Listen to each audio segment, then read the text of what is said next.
En este vídeo les presento la verdadera historia detrás de la película Spotlight, conocida en Hispanoamérica como En Primera Plana. Un film que refleja el impecable trabajo de investigación periodística de los crímenes sexuales reales contra menores perpetrados por sacerdotes católicos pertenecientes a la prestigiosa Arquidiócesis Católica de Boston. Pero la pregunta es: ¿los hechos y personajes mostrados en esta película son reales? Y la respuesta la encontrarán en detalle a lo largo de este vídeo. Pero antes de comenzar te sugiero que te suscribas al canal si te gusta el contenido y actives la campanita para recibir las notificaciones de los nuevos vídeos. Ahora sí, comencemos.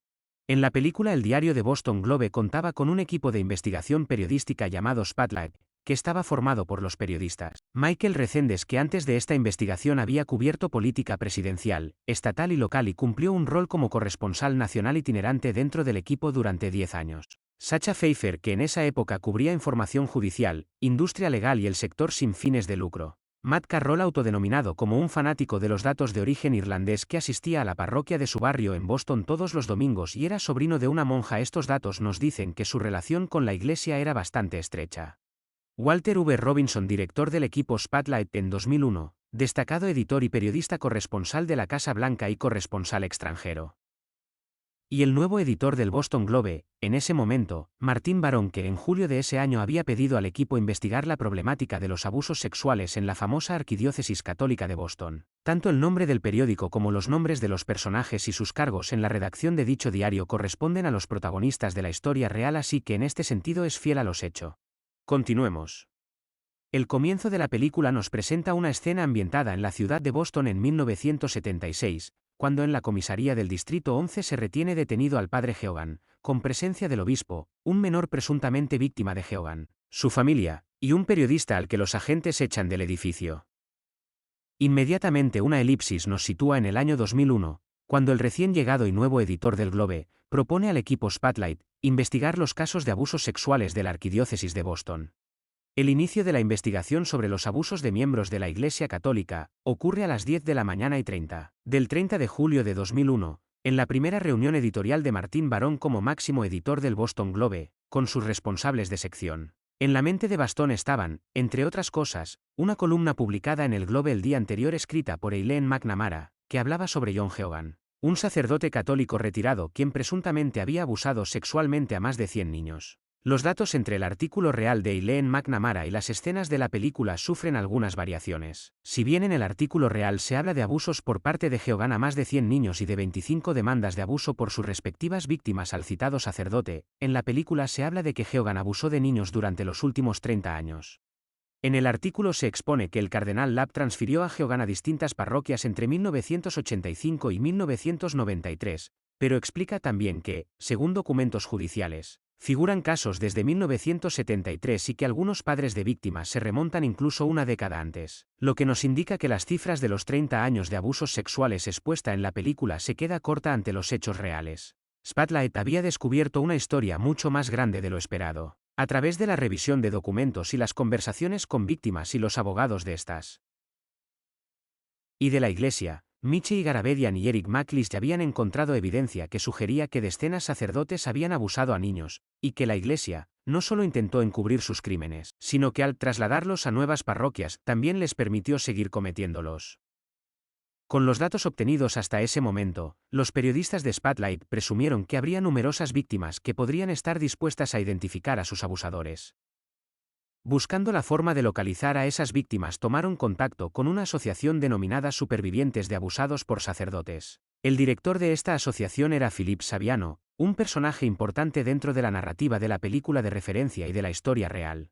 Saviano fue consultado por el equipo Spotlight, que aportó información crucial a Recendes y el equipo, para alcanzar reuniones con más víctimas. David Halley, también citado en el film, fue el sacerdote que abusó del propio Saviano en 1970 y dice, deambuló por parroquias hasta su arresto en 1993 y en ese momento cumplía una condena de 275 años de cárcel por abusar a 8 adolescentes. El estudio de cómo la Iglesia reubicaba a los sacerdotes pederastas involucraba directamente al cardenal Lapp y a todo el sistema eclesiástico católico. El 11 de septiembre de 2001, la investigación se paralizó debido a los atentados de las Torres Gemelas. Todos los medios de Estados Unidos reorientaron su atención para cubrir la tragedia nacional y el Globe tenía un especial interés ya que los 2 vuelos estrellados contra las torres habían partido de Boston. Así que el equipo Spotlight fue apartado momentáneamente de la investigación sobre abusos sexuales en la iglesia. Cuando los periodistas reanudaron la investigación pudieron establecer a través del análisis de los directorios la identificación de más de 100 sacerdotes con destinos sospechosos. El Globe publicó su primer reportaje el domingo, 6 de enero de 2002. Cuenta la crónica expuesta por David Mizner, que cuando los periodistas del equipo Spotlight llegaron al periódico, esperaban encontrar frente al edificio del diario manifestantes protestando en contra de los ataques a los católicos y la Iglesia del Globe, ya que no se debe olvidar que Boston era esa ciudad católica, considerada por algunos como la más creyente de Norteamérica. Pero no había ni un solo manifestante. Y en cuanto los periodistas ingresaron a las oficinas del diario comenzaron a sonar los teléfonos, y la gente que llamaba, la mayoría eran católicos leales, católicos apasionados, llenos de rabia y enojo, pero no con el Boston Globe, sino con el cardenal Labb, por haber traicionado a la institución que amaban. A lo largo de 2002, el equipo de Spotlight publicó cerca de 600 historias sobre el escándalo. 249 sacerdotes y hermanos fueron acusados públicamente de abuso sexual dentro de la arquidiócesis de Boston. Se estima que el número de sobrevivientes en Boston supera con creces los 1000. En diciembre de 2002, el cardenal Labb renunció a la arquidiócesis de Boston. Fue reasignado a la Basílica de Santa María la Mayor en Roma, una de las iglesias católicas romanas de mayor jerarquía del mundo. Se han descubierto importantes escándalos de abuso en los siguientes lugares. Como pudimos ver a lo largo del vídeo, esta película es fiel al caso real en todos sus aspectos y el compromiso tomado por este equipo de periodistas expuso un escándalo que alertó a las autoridades eclesiásticas. Aunque muchas de estas estaban enteradas, es importante destacar que esta no es una problemática exclusiva de las instituciones católicas, sino de muchas otras instituciones, tanto religiosas como empresariales, deportivas, educativas, en fin, donde exista un ser humano con el poder y la autoridad para manipular a otro y las autoridades miren a otro lado, esto seguirá sucediendo.